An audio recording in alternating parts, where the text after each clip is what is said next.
بسم اللہ الرحمن الرحیم۔ السلام علیکم۔ حضرت جنید بغدادی رحمت اللہ تعالی کے پاس ایک عورت آئی اور پوچھا کہ حضرت آپ سے ایک فتویٰ چاہیے کہ اگر کسی مرد کی ایک بیوی ہو تو کیا اس کی موجودگی میں دوسرا نکاح جائز ہے؟ حضرت جنید بغدادی رحمت اللہ تعالی نے فرمایا، بیٹی اسلام نے مرد کو 4 نکاح کی اجازت دی ہے، بشرط یہ کہ چاروں کے بیچ انصاف کر سکے۔ اس پر اس عورت نے غرور سے کہا کہ حضرت اگر شریعت میں میرا حسن دکھانا جائز ہوتا تو میں آپ کو اپنا حسن دکھاتی اور آپ مجھے دیکھ کر کہتے کہ جس کی اتنی خوبصورت بیوی ہو اسے دوسری عورت کی کیا ضرورت۔ اس پر حضرت جنید بغدادی رحمت اللہ تعالی نے چیخ ماری اور بے ہوش ہو گئے۔ جب وہ عورت چلی گئی تو حضرت جنید بغدادی رحمت اللہ تعالی کے ہوش میں آئے تو مریدین نے وجہ پوچھی۔ حضرت جنید بغدادی رحمت اللہ تعالی نے فرمایا کہ جب عورت مجھے یہ آخری الفاظ کہہ رہی تھی تو اللہ تعالی نے میرے دل میں یہ الفاظ القاء کیے کہ اے جنید، اگر شریعت میں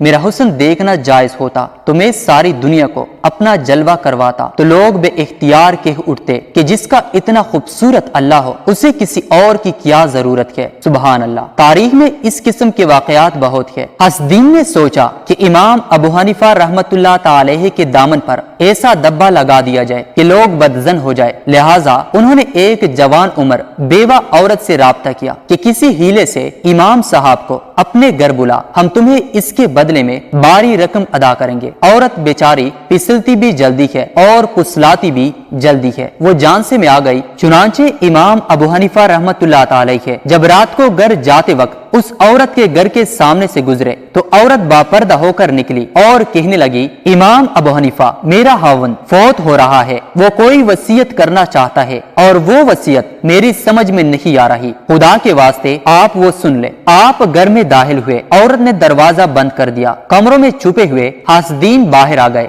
اور کہنے لگے، امام ابو حنیفہ، آپ رات کے وقت ایک علیحدہ مکان میں اکیلی نوجوان عورت کے پاس برے ارادے سے آئے ہیں۔ چنانچہ اس عورت کو اور امام اعظم رحمت اللہ تعالی کو لوگوں نے پکڑ کر پولیس کے حوالے کر دیا۔ حاکم وقت تک بات پہنچی تو اس نے کہا، انہیں فی الحال حوالات میں بند کر دیا جائے، میں صبح کے وقت کارروائی مکمل کروں گا۔ امام اعظم رحمت اللہ تعالی ہے اور اس عورت کو ایک تاریک کوٹری میں بند کر دیا گیا۔ امام اعظم رحمت اللہ تعالی ہے باوضو تھے، لہٰذا وہ نوافل پڑھنے میں مشغول ہو گئے۔ جب کافی دیر گزر گئی تو اس عورت کو اپنی غلطی کا احساس ہوا کہ میں نے اتنے پاک دامن شخص پر بہتان لگایا ہے۔ جب امام اعظم رحمت اللہ تعالی نے نماز کا سلام پھیرا تو وہ عورت کہنے لگی، آپ مجھے معاف کر دے۔ پھر اس نے ساری کہانی سنا دی۔ امام اعظم رحمت اللہ تعالی نے فرمایا کہ اچھا، جو ہونا تھا وہ تو ہو چکا، اب میں تجھے ایک تدبیر بتاتا ہوں تاکہ ہم اس مصیبت سے چھٹکارا حاصل کر سکے۔ اس نے پوچھا، وہ کیسے؟ آپ رحمت اللہ تعالی نے فرمایا کہ تم اس پہرے دار کی منت سماجت کرو کہ لوگ مجھے اچانک پکڑ کر لے آئے ہیں، مجھے ایک ضروری کام سمیٹنے کے لیے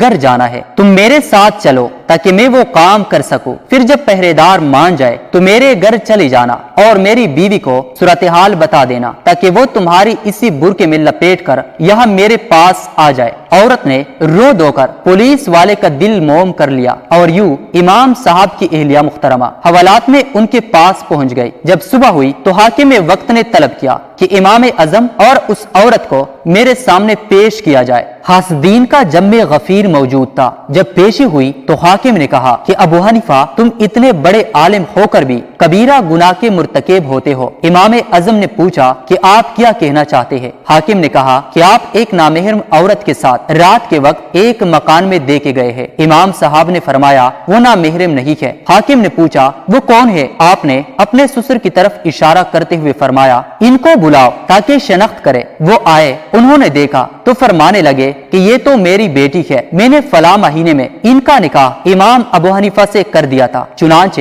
امام صاحب کی خداداد فہم سے حاسدین کی تدبیر کارگر ثابت نہ ہوئی اور ان کی سازش ہاتھ میں مل گئی۔ پیارے دوستوں، مزید اسلامی واقعات دیکھنے کے لیے اس چینل کو ضرور سبسکرائب کریں۔ شکریہ۔